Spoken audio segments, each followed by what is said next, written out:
Welcome back, everybody, to the Cardinals franchise in Season 5. We're going through the early part of the schedule still, and we've talked about the best teams in the National League for a few years. It's been, of course, the Dodgers, the Philadelphia Phillies, who we're going to see here today, the Atlanta Braves, and I would also say us, coming off 100 wins in back-to-back division title seasons. So when these series pop up, I do want to focus on them, and I have some clips to show you from the most recent channel member stream that I did. Wanted to sit down and play some of these Phillies games. Now in Game 1, we're facing Zach Gallen. I have not had much success against him over the years in franchise.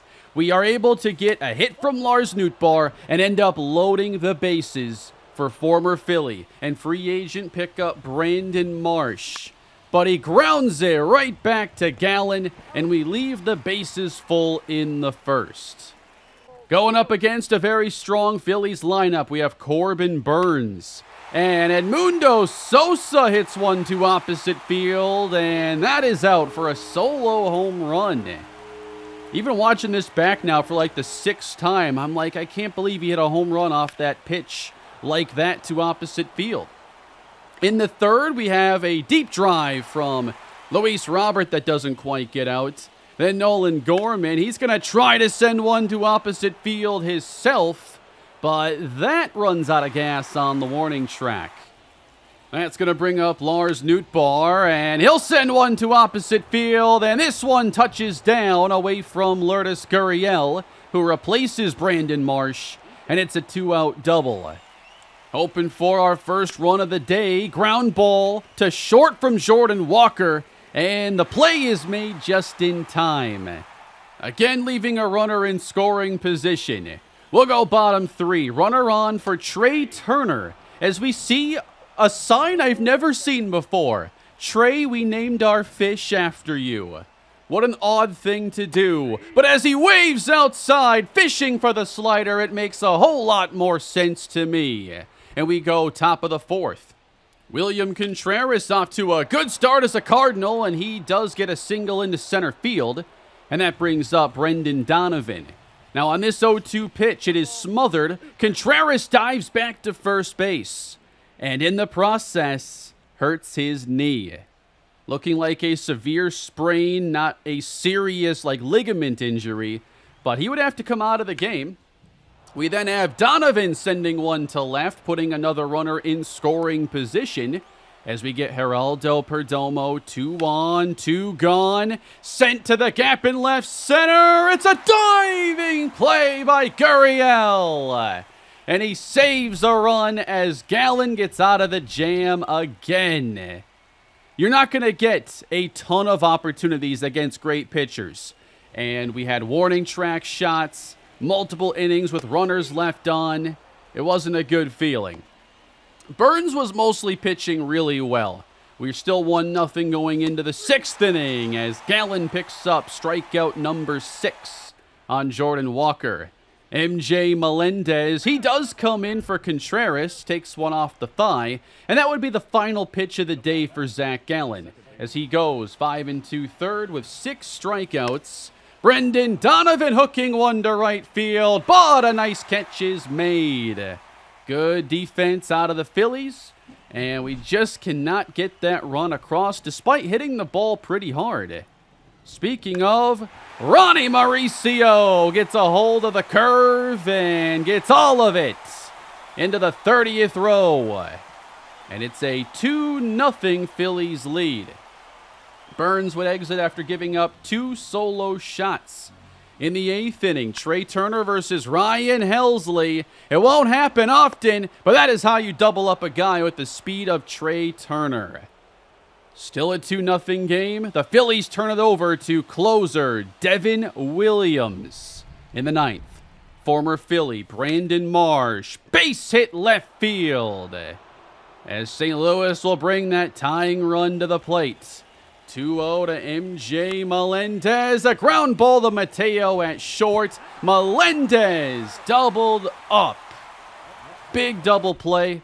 Down to our last out we go. Brendan Donovan, and the screwball misses inside. So that tying run comes to the plate once again. and it's Mason Wynn. Grounder to third, scooped up, and they get the out at second as the Phillies take the first game 2-0, and Zach Gallen wins this most recent battle between us. In the franchise, the Phillies have developed one of the best rotations in all of baseball. I'm going to show you this rotation here shortly. They added someone I wasn't aware of this year, and I'm not too happy about it. It's an ACL sprain for William Contreras. He will head to the injured list for 10 days. That means MJ Melendez is going to get a chance to show if he can really be our backup catcher this season. He was a Rule 5 pick, and this is going to be the ultimate tryout for him. We are also going to add Thomas Sajazi to the active roster. He's off to a strong start at AAA and provides a lot of infield depth. In Game 2, we face Aaron Nola, who is now the Phillies' third starter. And we do get a run off of him in the second. We have Nestor Cortez pitching against him in this game. Similarly to Game 1, it's a pitcher's duel, not much scoring going into the late innings. St. Louis trying to hold on. But a grand slam off of Mason Miller opens this game up. 4-1, we go into the 8th inning. 2 aboard. Devin Williams, he comes in early in the 8th inning and strikes out MJ Melendez on a nasty screwball. And the Phillies hold on for a win, taking the first 2 of the series. St. Louis only scoring 1 run in the first 2 games combined. Game 3, Dylan Lesko does not have the typical Dylan Lesko day. He gives up 6 runs in the first 2 innings, meaning we'd have to pull off a comeback late. Devin Williams is in the game, and Brandon Marsh is not getting it done against his former team.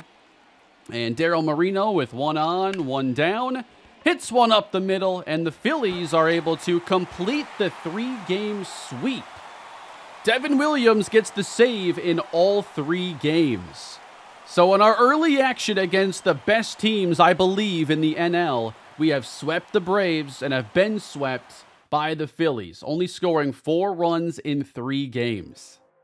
So, not to alarm anybody, but we have lost our last 5 games, and the offense has completely run dry in the last week. Hopefully we can get that back on track with a homestand against the Yankees and the Pirates. But I did want to show you what this Phillies rotation now looks like. Okay, I forgot he was on the Phillies last year, but they have Tarek Skubal as their ace. We didn't even run into him in that 3-game sweep. Skubal, Gallen, Nola, Senga, and Wheeler. It's a nasty rotation. We really have to hope that Senga and Wheeler regress, given they're both 35 or older. So hopefully it's not as dominant by the time we get to postseason. And we'll have a chance to face these guys again in July. And this 5-game skid has us now in second place, as it looks like the Cubs might be a bit more of a factor this year in the Central. So can Tank Hence help us end the slump? He has loaded the bases with nobody out. Strike out a Bregman, strike out a McMahon, and then walks in a run before giving up an Anthony Volpe grand slam. What are we doing? Well, we're at least able to answer back. Melendez, Wynn, and Perdomo. Single, double, triple. The unlikely trio there helping us get back in this game. But it looks like Tank Hence is having another really off day, and someone's going to have to eat up these innings. And the Yankees are going to add on. How are you loading the bases again in the 4th inning? Mason Miller's having a couple really bad outings here in a row. We're going to put in Liberator then to face Bregman with nobody out. It's another grand slam. How does everybody keep hitting grand slams against us? It just won't end. This is ridiculous. It's 15-3. And now Aaron Judge is up with the bases loaded. There's no way they can hit 3 in one game. Physically impossible feat. Aaron Judge versus Michael Kopech. That's low. I have really jumped into a game that we are currently trailing by 12. What does the series come to? The countdown judge moves to 2-2 as he grounds it. We're going home for one. Big double play as the Cards only trail by 3 grand slams. I am really disappointed that in the show, I don't believe there is any way to have a position player pitch in a game like this. When we need comedic relief, the show will not deliver it to us. So make it 6 losses in a row. We need to get this streak over with, guys. This is ugly. So our 2 youngest pitchers each give up 2-inning, 6-run outings back-to-back. Not ideal at all. And then Mason Miller, can't forget about how terrible he's been. An 8.1 ERA with a 2.33 whip. You know, you don't want to overreact to a couple bad outings, but we're going to need a good one here pretty soon. Yeah, you ideally don't want to have this many guys above a 4.5 FIP. Dylan Cease is the ace of this team. You know what the ace does? He ends the slump.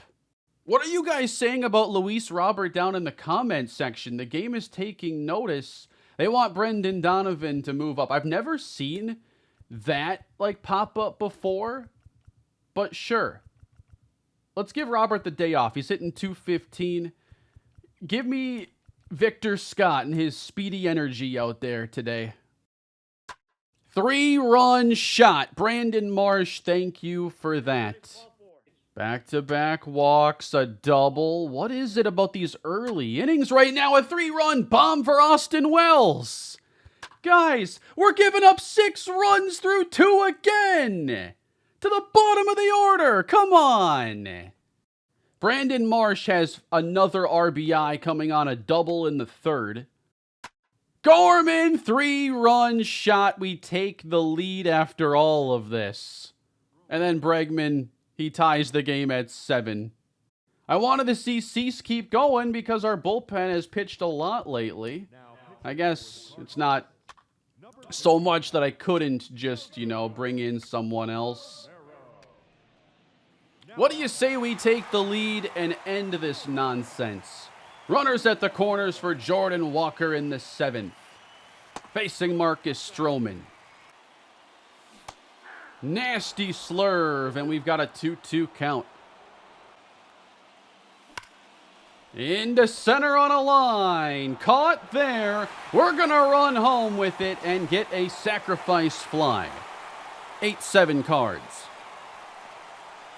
And then MJ Melendez, how's his tryout going right now? Well, only hitting 3 for 18. We're going to need to see something for his spot to remain secure. Marsh at first. And taken off as the pitch is low. And he is thrown out. What a day for Harry Ford. And they hit Melendez again.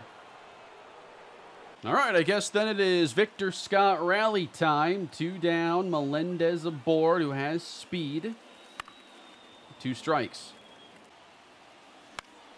Left field, that's gonna dump fair down the line. Melendez running to 3rd the whole way. He's in there.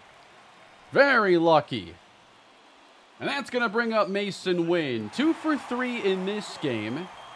What is he on the year? 237 with 3 homers.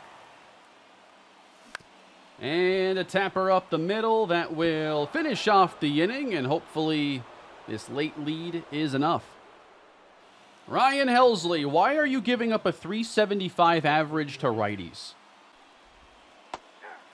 Good 12-6 ahead of the righty Harry Ford. And got him looking. Here is Austin Wells. 2 down in the inning. Helsley looking for a good hold in the 8th.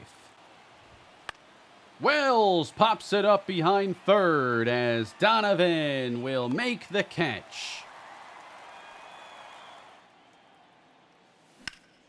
Great hitting by Brendan Donovan. I'm glad I didn't give up on him. Under this one. Gorman, it's not going to leave the infield. How about Nootbaar 3 for 3, mashing here against the Yankees, 5 for 6 in the first 2 games. Wanted to connect for a home run there. And that's headed out to right. But an easy play as we go top 9, and here comes Alexis Diaz to hopefully end the losing streak. First save attempt now in over a week. He'll face Will Benson. Diaz is 4-0 in save tries this year, despite giving up 4 runs in 6 innings. Benson to Scott in center. An easy first out. Bryson Stott on a hit streak of 9 games is up. Big free agent addition for the New York Yankees. And he lines it to Scott. Just one more. TJ Friedel. Diaz ends it. Strike 3 swinging, save number 5. And the Cardinals do get back in the win column at last. He was very happy to break out that sign today. The following day, we trail late, and the Yankees separate and hold on, taking another series from us. The Cardinals fall to 13-9. We've got division rival Pittsburgh now in town as Blake Snell gets game 1. Cardinals pull off a 6-2 victory. We lose by the same score the following day. Tink Hence much better in this start, going 7 innings, shutout into the 8th, and we do hold on for a shutout. Hence ends up going 7 1/3, while Victor Scott blasts away for a home run. Might be his only one all year. And here we go. William Contreras is now healthy coming off the bench. Let's fix up the roster and take a look at what we've gotten then from MJ Melendez. 32 at-bats, 8 hits, 2 doubles, 3 walks. The numbers are, typical of a bench player. .2 WAR. So, might be able to stick on the active roster for a bit longer as we'll send Sajazi back down to AAA. The guy slumping the most early this year has to be Luis Roberts. So in a very competitive lineup like this, we're going to have to move somebody up. And I think I want that to be Brandon Marsh. Marsh already has 24 RBIs on the year, 5 home runs. I think he leads us in RBIs. That batting clutch, I do want in the right spot. Am I better off playing Nootbaar 2, Marsh 4? That might be a little bit better then. Hopefully more runners on base for him. That's really good back-to-back power. And Nootbaar hitting .405, .478 on base. We're, almost a full month into the year, and it's still 50-50 if he gets on base or not. That's ridiculous. And then against lefties, most of our lefties do handle hitting other lefties fine. I'm going to have Jordan Walker hit a little bit higher. Maybe that lower clutch is a bit better, being high in the order, hopefully getting on base for others. And we'll have to see when Robert decides to get out of this little slump. And now Robert suffers a minor injury. It's a strained tricep, so he's going to be out a couple days. We're thankfully able to bounce back in this series against Pittsburgh. Robert got hurt very early in this game, so looks like Nootbaar moved over, or he pinch ran for him and then played in center. Perdomo, a double and a triple in this game, 7 extra base hits. That's the kind of game we're looking for from the offense. But another dud out of this rotation. What is Dylan Cease doing with an ERA near double digits? Why is this team trying to scare me right now? 26 innings, 28 runs, 8 homers. Dylan, why are you giving up nearly 3 home runs per 9 innings right now? Now, we did end up changing around a lot of our staff this year, so I wasn't sure if that could bring about any changes. We have good coaching, but anytime you introduce change, like replacing 5 coaches in 1 year, it's well, is that going to have an effect? I'm not sure if it is. but I do know our pitching looks atrocious right now. We're used to it being one of the best. #1 batting average right now, a top scoring offense. The pitching is a massive concern as our current team ERA is 24th. So it's been a very up and down April. We're going to wrap it up here against the Diamondbacks. And we do win that series. Dylan Lesko able to bounce back, giving us a really good 8-inning performance as Gorman goes yard. 7-1 the next game as our young pitchers are helping stabilize things. And look at Victor Scott now, a 3-run homer in this game. He's got as many home runs this season as Brendan Donovan and Lars Nootbaar. And only one less than Luis Robert, who's hitting .204. And the regression is coming. That is not promising. You know, there were a lot of points in this series going from one year to the next where I worried about slumps and players regressing, and it wasn't happening in a serious way to guys like Arenado, whose ratings would go down, but they would still play really well. And now all of a sudden this year, it feels like all the regression that we missed out on is being dumped on us at one time. So Dylan Cease is going to pitch here against the Mariners. And I think we're all wanting to see if he can be a little bit better this time around. A double for Willie Castro in the first. And Cease puts up a 0. A double for Locklear in the second. But he's also left stranded. A couple runners on now as we go bottom 3. Jake Bauers. Dylan Cease at 35 pitches. Playing in Seattle now. It's fun going from like city to city and opponent to opponent like this in this style of format. Pop out ends the inning for us. We'll take that. 3 scoreless for Cease. Give me a Gorman at bat. It's been a little bit. George Kirby. Gorman taking that out to right field. I thought it might take a little bit longer, but he sends that way back. 400 and I'll say 28, 22 feet. Dylan Cease looking for a 1-2-3 inning. He has not achieved one yet in this game. Bottom of the 5th, 52 pitches in. Looks like the kind of day that could help get his season on track. 1-2. And it is hit into shallow center. Missed his spot, but it's an out. Duran now to left center field. Robert is over. Makes the catch. And the former Twin, Willie Castro, with a slider at the knees.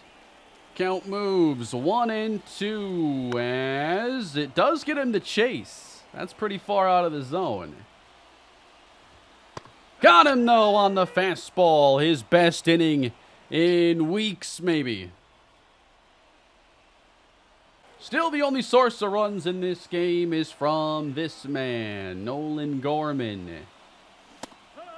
I wanted the replay. A drive deep to right center. That's on the track. And it's gone! Gorman double dipping in Seattle. And that one got up there. His first one was about distance. This one was about the apex. So this one only goes 360 feet. But we're up there, you know. We're well above the foul pole here. So I don't know how tall the foul pole is, but we're above that. Everybody got a good view of that one. And now Walker smashes one to left center. It's going to get out of here. That's a 2-run shot. I have played 4 plate appearances here in this game. I have 3 homers and a walk. We're only about the true outcomes now. So goodbye to George Kirby. And hello, Robbie Ray, as I wanted to get us to the next Luis Robert at-bat anyway. Because these struggles have come out of nowhere. He's been very successful since joining St. Louis. Can we get back to that? Or is this going to be his season? Well, that's my fault, but popped up on the infield, and Robert is retired. Hey, the Cardinals back in first place. Looks like the Cubs have cooled off at least a little bit. And here is Daryl Marino. He's got 15 RBIs. That's quite a lot for a part-time player in the bottom third of the order. Marino this time. Deep left. Gone. Second homer of the season. That's now 6 plate appearances in this game with 4 home runs. Just a changeup that Robbie misses. And you're not getting away with those pitches right now. Someone else who has struggled a bit and has also dealt with injury is William Contreras. He has yet to homer as a Cardinal. Only a .642 OPS. He missed, 10 days, but still a very slow start. And we're going to speed things up now. Base hit center field. My most disappointing hit so far. Let's see if the party continues with Mason Wynn. Mason Wynn's got 4 homers, so the average is low, but he's making his hits count. A lot of extra bases. He's a third baseman now, so he's got to crank up the power. Over the top.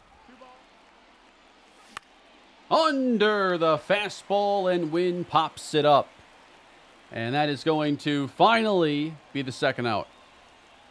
You can certainly count on Geraldo Perdomo this year, hitting .316, .854 OPS.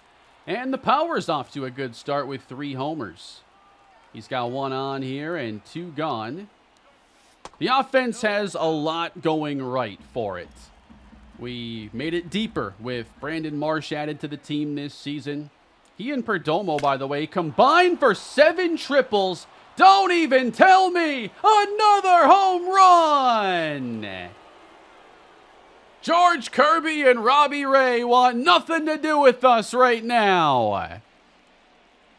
Maybe Yusei Kikuchi will have more luck. Well, maybe not the luck he was hoping for. And then you got to face this guy. Up the middle, it just won't end. I think it is safe to say this is my best inning of hitting all year. Brandon Marsh with 2 on. I don't even know where I began this inning. Wasn't it with Gorman with the home run? Had to have been, because we've only scored in 2 innings. He scored our first 2. So we have hit around. We have now seen 3 pitchers in the inning. 4 homers in the 6th. And Brandon Marsh. Full count. Jordan Walker is on deck. Runners will leave early. And Marsh on a line. Dumps it in left. And we score another run. 7 in the 6th for the Cardinals. 12 hits for the Redbirds as Kikuchi misses outside. Walker, foul. Not by much. Well, it was foul by a lot, but the swing wasn't that far off. No way! No way! Jordan Walker, 2 in the inning! Unbelievable! I have not done that one before. 2 home runs in the same inning with 1 player? What is going on right now? Who put my game on rookie? 11-0. This one's an opposite field shot. We have homered off 3 pitchers in this inning. I cannot believe what we are seeing. Would you want to get put into this game? Like, this is wild. Hall of Fame still, apparently. Maybe Luis Roberts' slump can end here. If not, he might commit 2 outs in this same inning, which is not a good feeling when the rest of the lineup is mashing. Not even close on the first 3. It is a walk to Roberts, and the inning continues. 3 for 3, Daryl Moreno. Moreno is the 14th hitter to come to the plate in the 6th inning. And that gets past the catcher and all the way to the backstop. I think Miguel Castro saw what he was stepping into, and he's got negative composure right now. 6 pitches, 6 balls, and now a rocket foul. Punch to second base. I was late on it. And we only get 10 in the 6th inning. A decent lead now for Dylan Cease as he tries to go 6, 2 on. Let's jump back in, see if the shutout can maintain. Cole Young. We want to bring that ERA down a little bit. There's that circle change, dropped right in. 2-2, it's way outside. Runner from first can now leave early. We're going back to that change. And he fouls it off. And this one is not close. The base is now loaded. And a fly ball hit to Martian left. And that is 6 scoreless for Dylan Cease. Now the next guy who needs to start bringing his numbers down is Mason Miller. An error kind of hurts there. And then a walk. Bases loaded. And win is there. A 1-pitch ground out. Home run, Brandon Marsh. Why not? Jordan Walker already has 2, and I don't think I've had a 3 home run game on this channel, period. I got a couple chances today. Not if I swing like that, though. We're on the road, so I'm going to hit all 9 innings. So Walker gets his chance. In the air to right field. He is retired. And then Robert is hitless while the team is having their best offensive day all season. And he pops up a slider. I mean, he is really not himself if he's popping up that pitch for the catcher 2 feet from home plate.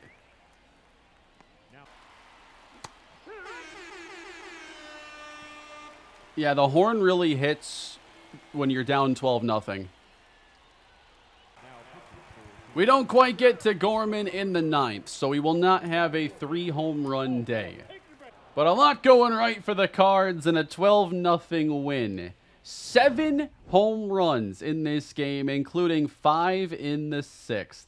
The kind of inning you might have once in a year. And a year of real time. That was incredible. We've quickly put that 5-game losing streak behind us, putting up some really good games in the past week. And over our last 4, we have only allowed 3 runs. 1 run in 3 of those games, and then a shutout. We close out this series with a win over the Mariners, 5-4. Burns goes 6, Diaz save number 8. Julian Welsh has hurt his knee, and that's going to be an injured list stint for him. Welsh was last year's first-round pick.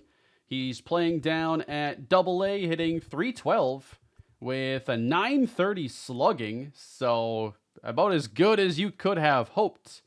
But now his season's going to be put on pause.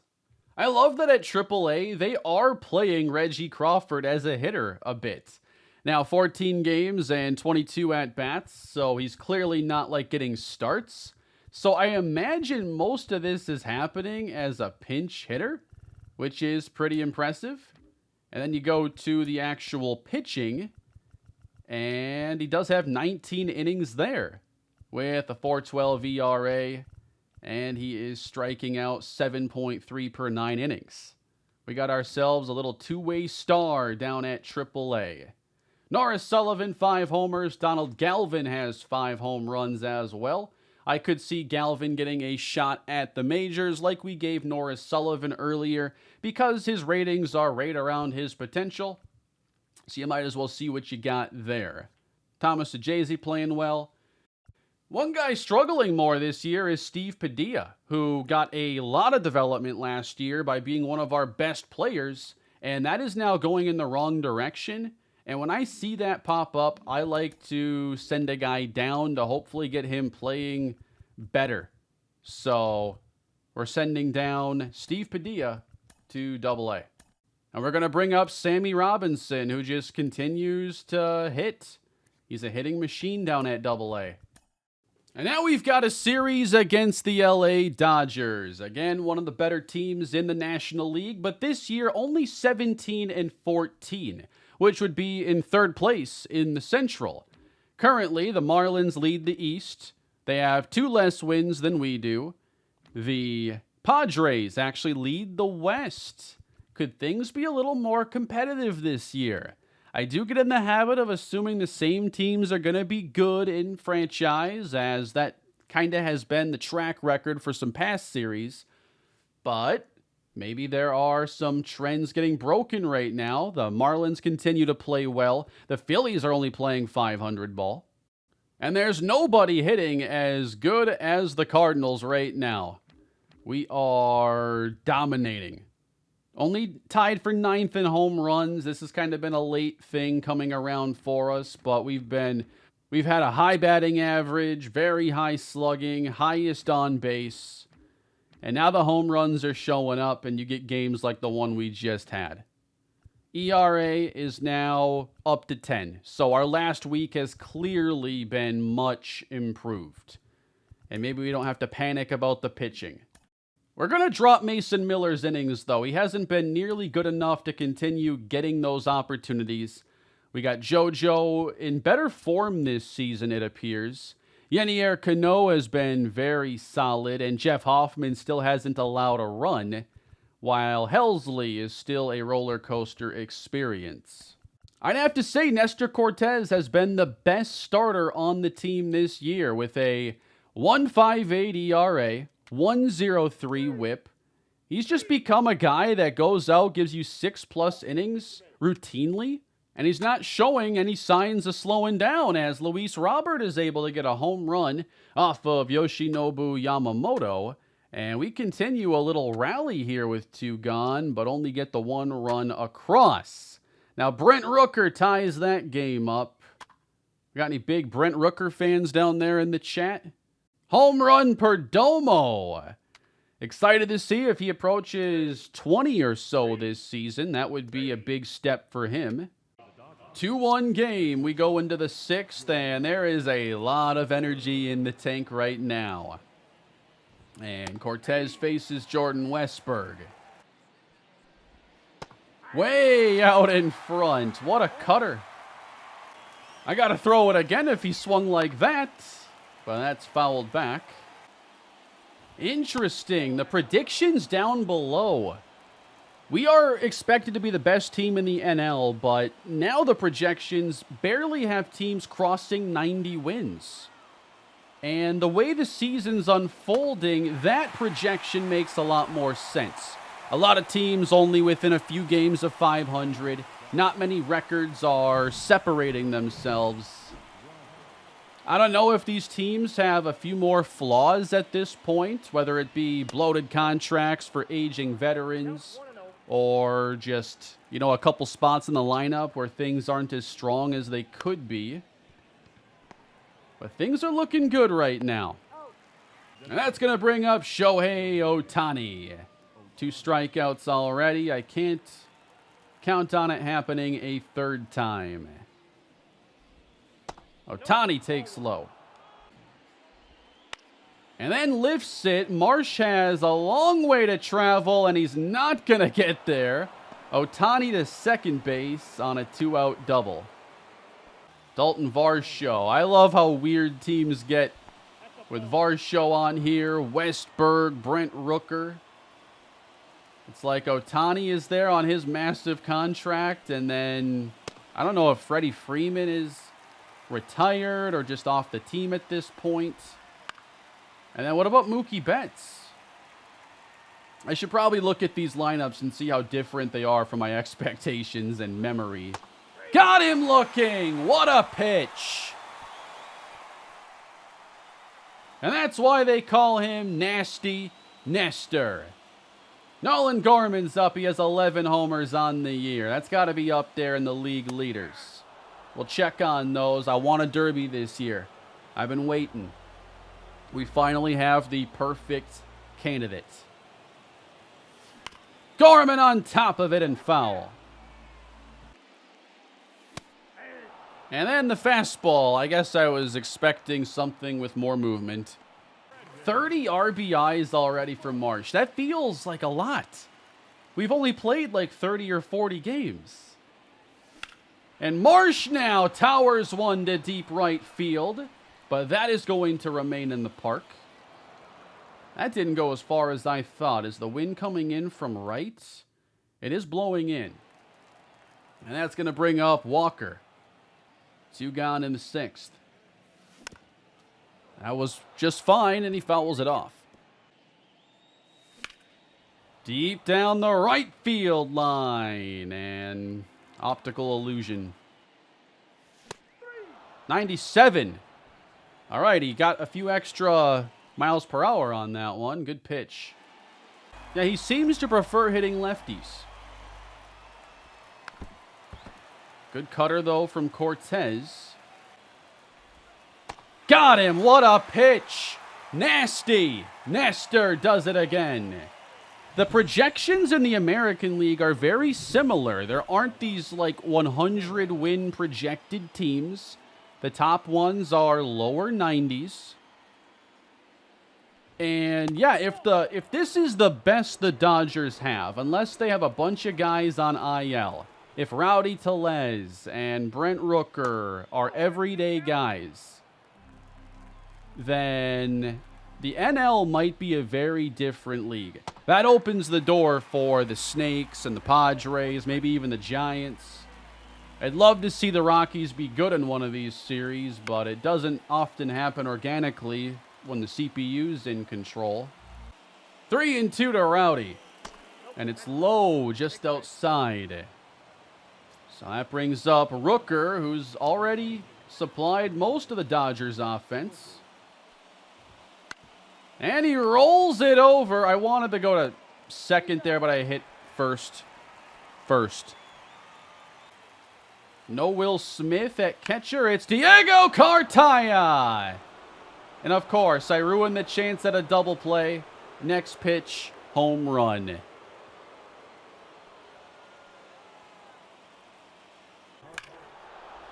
And then we give up another home run in the same inning off of Yenier Cano. Robert goes yard, so at least it's his best game of the year. Followed up by Brendan Donovan. The Dodgers are going to make a change. It is Trevor McDonald. So here is Mason Wynn with St. Louis down 1. But that's given a charge to center. You got to be kidding me.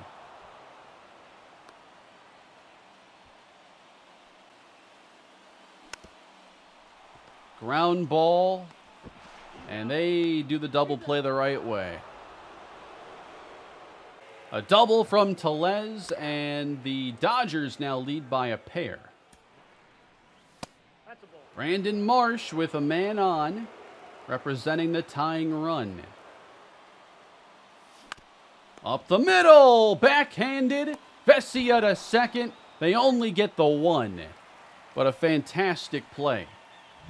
The inning now left up to Jordan Walker. 437 against lefties. And up a bit more. Base hit left field. Luis Robert, 2 homers in the game. And he's got a chance now, hitting in the 6th spot. Robert out to right. Caught. Inning over. Wasn't too patient there, but I like these pitches. And then the Dodgers load the bases and get 2 more. Just relentless late. We're going to try to rally as the Dodgers call on Evan Phillips. The numbers look good outside of 3 blown saves and 9 tries. How do you blow 3 saves, 1/3 of your save attempts, but all the other numbers look good? I'm actually impressed. It's not a save attempt here, as Nootbaar hits one down the line and off the bag. And we're going to get a run, and the tying run's coming up. And look who it is.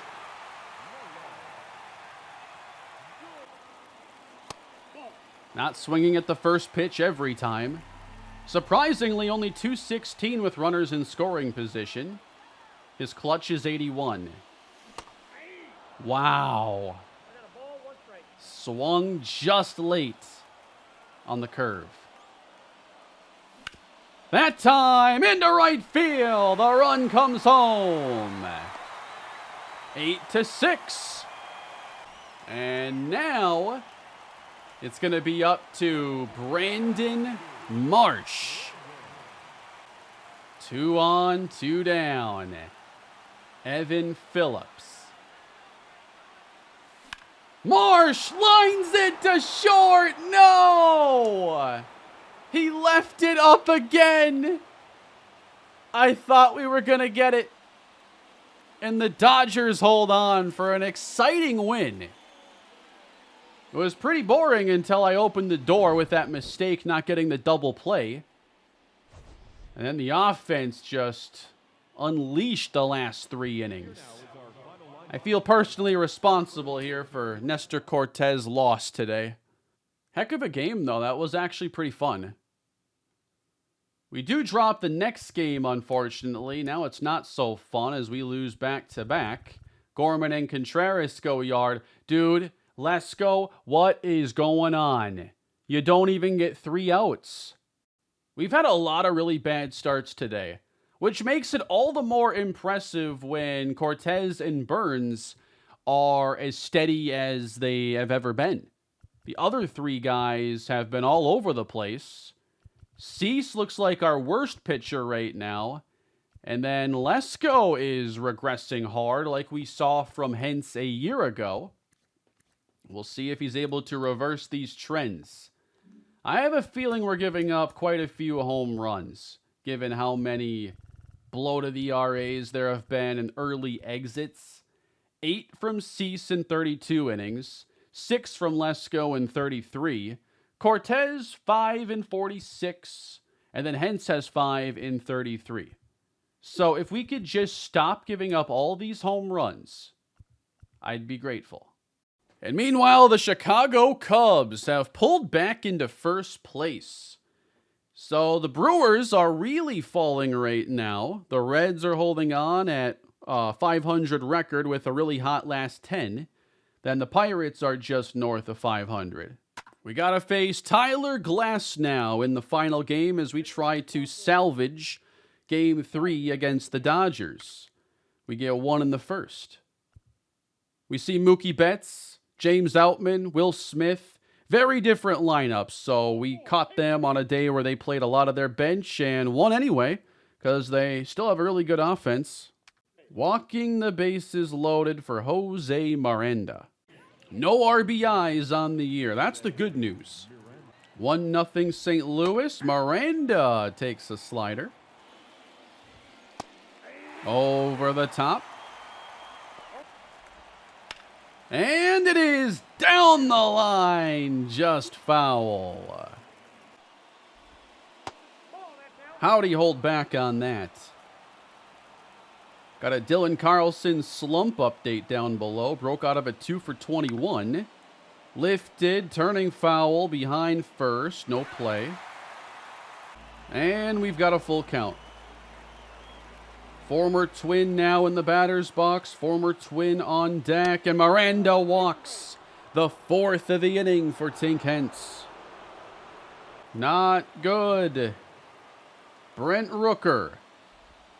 If we get the double play ball this time, better not waste it. 96, tough fastball. And I'm not trying to throw strikes here. Got him! Strike 3. And Castellanos is up next. Wanted the other edge, that works too. Hence 2-2 on Castellanos, and it's not close. You can't walk 5 in 1 inning. You just can't do it. And he does anyway. So we've got an interesting situation here with our starting pitchers. All these struggles. Could this potentially open the door for Benny Matsumoto?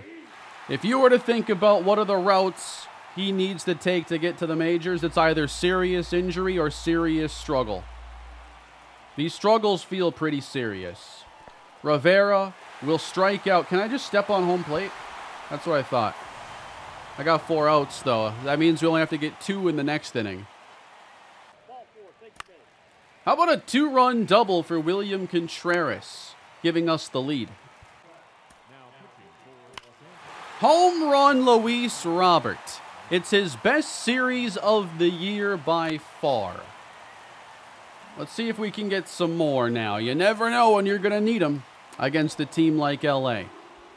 Up 2, runner at second for Nootbaar, and the slider got by him.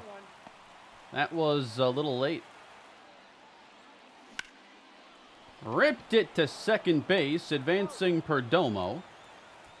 And an RBI chance for Nolan Gorman. Got to come through in these spots. Fastballs inside. 9-game hitting streak as well. Always good when your best home run threat can go on streaks like that. That wasn't great, but his power might be enough to at least allow for a tag.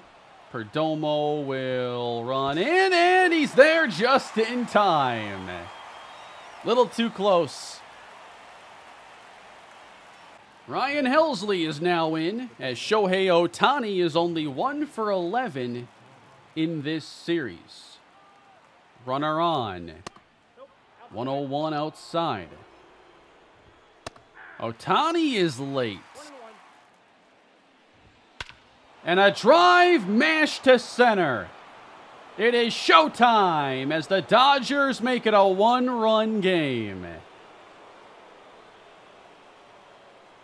442 feet. Mookie Betts with a liner to left field. Marsh makes the catch. I thought he may have trapped it. Liner to Marsh, and this time it's up at his head. Nice slider dropped in. It was not supposed to go there at all. Will Smith, 2 gone as we try to set things up for Diaz in the 9th. We've highlighted these top NL opponents that I think will be there at the end. We've swept the Braves. We've been swept by Philadelphia. And we're trying to avoid the sweep to the Dodgers. I got to show some love, though, to Miami if they come up on the schedule, because they were good a year ago. They were a playoff team. But they look to be here to stay. And the Padres are in first. Unless we lose, then it's a tie. Daryl Moreno has won the battle with Mason Wynn, by the way, for that playing time. And we'll talk about that as I close out today's episode. The numbers are not close. Moreno is the better hitter. So Gorman's going to have to get used to playing a bit more defense. As we go top of the 9th. And Alexis Diaz will enter. They keep skipping his stats page there, but 8 save attempts, 8 saves. And here is a very important attempt facing the bottom third of this order. Dalton Varsho. Varsho lines one through. It'll be a single. Now, do we have to watch out for a bunt here? Miranda squares, and it is a very good bunt. We will get the out at first.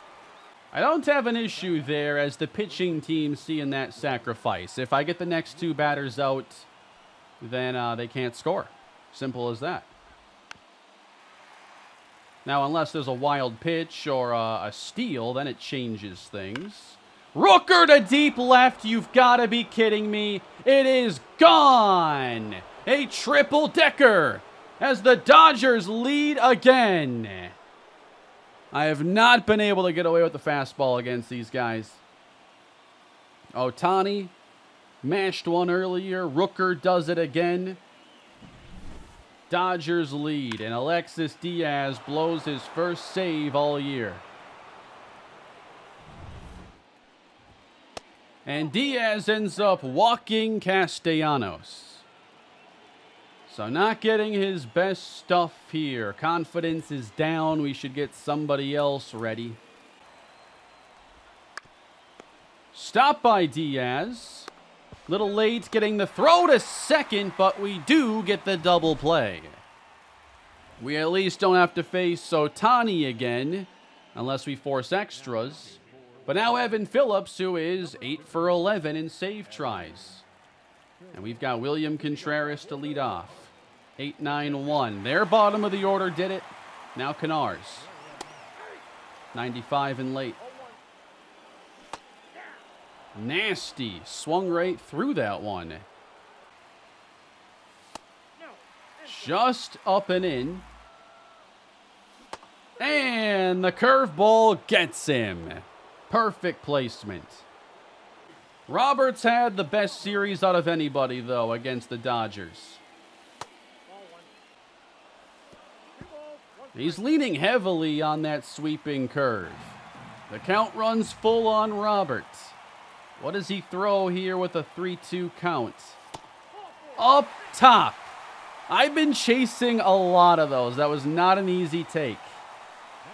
But that's going to bring up Perdomo and a chance at a heroic feat. Good cutter for strike one. And it's in the air, right center. And that is going to be playable and caught. I think we have to make a move here. He already has good speed, but no one's got more than Victor Scott. So we're going to put him on. Try to get him into scoring position right here. Nootbaar waves as we do get Scott a base hit away. It is Lars Nootbaar. He's been here from the beginning of the franchise. And I just missed the fastball. Ground ball to second. The game is over. We have been swept by the Phillies and the Dodgers today. Not good to go 0-6 against two of the teams I think will be in the postseason. We've got to show we can beat good teams and not just the teams we're supposed to beat. Shohei opened the door for them. Rooker gave him the lead. That's a tough way to end this series. Sure, I've remembered to do it. Let's change his number. Daryl Moreno. What is his number even going to be? Is 14 available? So Brandon Marsh, he's wearing 35 right now. And then we've got Daryl Moreno wearing 15. I kind of like 15. That works for me. So, as I said earlier, I believe he has won the battle with Mason Wynn. The averages, are over 100 points apart. And Moreno is just the more reliable hitter at this stage and has, the hitting upside. And he is mostly realizing it right now, while Mason Wynn has not been bad. He has a lot of power, but I don't think this power is here to stay at this rate. He cannot hit 187. Mason Wynn is not the next Joey Gallo. So Gorman's going to play a bit more defense, which hopefully doesn't have him, too tired to continue being our best hitter. That's one thing to keep an eye on. If his performance slips, then maybe we just need him to be DH. But as we end today's episode, we are behind the Chicago Cubs. They have 22 wins. We have 21. And the Marlins have 20. The Yankees 20. Rangers, Guardians 23-12. Rays 24-12. That's the best record in baseball. But that's where things sit right now. I had brought up earlier about our pitching struggles and if this could lead to the debut of Benny Matsumoto. Matsumoto is a 76. His ratings haven't changed a whole lot yet to this point. At this stage, I think he's a really good September call-up addition to see if he could be one of our better pitchers if we need him that late. That's still a ways out, and players are going to go through a number of hot and cold stretches between now and then. But that's what I think makes the most sense right now. We need Lesko to pitch better and more consistently. Same is true for Lesko and Hentz. And in the order, I think that Luis Robert is now turning things around. Hopefully it continues. But most of this offense is very hot. We have just way too many 300-plus hitters right now. This doesn't even make any sense. But I hope it continues. And if things do continue the way they've been, Nolan Gorman should be in the Derby this year. I am counting on it. But that is going to do it for today, everybody. I hope you enjoyed the episode. We're maybe not moving as fast as, you were thinking we should, or even I thought we should, but I'm also just seeing what it's like having a full season in this format. I'm really enjoying it, and when I'm having fun in the series, I don't like speeding things up too much. I still want to cover a lot of things in depth and see us against certain opponents and let the storylines kind of play out and not just sim through everything. I feel like this format is here to stay. But as the season unfolds further, it might make sense to go even quicker. But we're still in the stage of figuring everything out, and we're now 35 games in. So that'll do it for today, everybody. Thank you for your support. Please leave a like and subscribe to the channel, and leave your thoughts in the comments. I'll see you all next time. Have a great day.